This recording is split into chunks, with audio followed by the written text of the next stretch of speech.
On est pratiquement un an après les inondations. On vient de malheureusement commémorer ce premier anniversaire et il laisse encore beaucoup de traces. Ce sont au total en fait des territoires qui accueillent 400 000 habitants qui ont été concernés. Ce qui s'est passé, c'est que nous avons eu en fait un phénomène météorologique de pluviométrie intense, concentré plusieurs semaines au même endroit, un endroit dans le Pas-de-Calais, dans les Hauts-de-France, qui concentre 3 sources et qui nous ont amené des débordements de rivières, du ruissellement et puis une lenteur à l'évacuation à la mer. Sur la commune de Saint-Omer, ce sont pratiquement 350 maisons qui ont été inondées au mois de novembre et à nouveau au mois de janvier pour des durées longues, près de 3 semaines en novembre, plus de 10 jours au mois de janvier.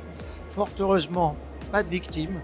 Et on a bien sûr une pensée pour nos voisins espagnols, en particulier quelques semaines après Valence, mais un impact très fort sur une angoisse qui est palpable. On le voit alors qu'en ce moment, de nouveau, nous avons des intempéries.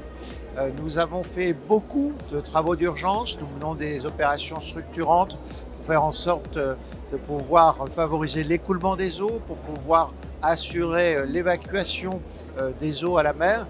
Nous avons fait des opérations de curage pour pouvoir faciliter ces coulements d'eau, des facinages de berges pour éviter qu'elles ne tombent dans la rivière.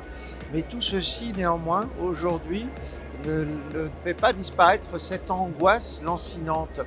Nous avons besoin de construire ensemble finalement une vraie culture du risque, une appropriation aussi de ce phénomène de dérèglement climatique, de son impact potentiel pour nos territoires.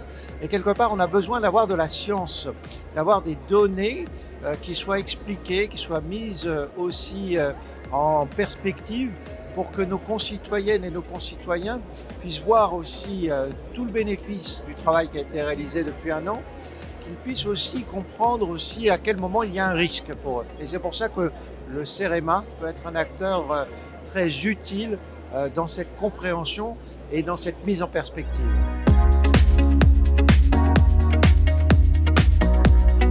Alors la situation actuelle, elle évolue, parce que le changement climatique nous met dans une situation de crise que nous n'avons pas toujours connue. Il suffit de regarder ce qui s'est passé dans les Hauts-de-France l'année dernière, ce qui vient de se passer en Espagne, dans la région de Valence, ou il y a quelques semaines en Ardèche. On aura certainement demain des événements de pluie qui seront beaucoup plus importants, donc des crues qu'on n'a pas connues. Alors s'y préparer, c'est bien évidemment faire comprendre que l'inondation, elle existera toujours, mais qu'il faut anticiper cela. Pour ça, il faut se donner les moyens, soit par des actions telles que les travaux que j'ai évoqués tout à l'heure, que nous réalisons dans le cadre de nos syndicats, soit aussi en faisant de la réduction de la vulnérabilité pour éviter que les biens et les personnes ne soient trop impactés. Quand je dis les biens et les personnes, je pense aussi à tous les services publics, je pense aussi à toute l'activité économique, et notamment c'est le rôle un peu des régions, des départements qui sont animateurs de territoires, mais c'est aussi le rôle des maires qui sont responsables de la sécurité. Et enfin, il faut leur donner les moyens aux maires d'être en capacité d'anticiper. Quand vous avez une crue aujourd'hui avec Vigicru, vous avez l'information d'une prévision de la crue. Mais ce n'est pas suffisant. Il faut que le maire il sache que la crue, en fonction de son développement à 24, 48, 72 heures, il sache quel est le terrain de sa commune qui va être impacté par la crue, quels sont les enjeux qu'il y a dessus en termes d'habitation, d'établissements recevant du public, de grands équipements, de manière à qu'il puisse anticiper. Et il faut aussi qu'il permette de faire en sorte que l'accès à l'école pour les enfants soit toujours possible, l'enlèvement des déchets soit possible, le transport public soit éventuellement possible et que le développement, que l'activité économique soit le moins perturbée dans la durée.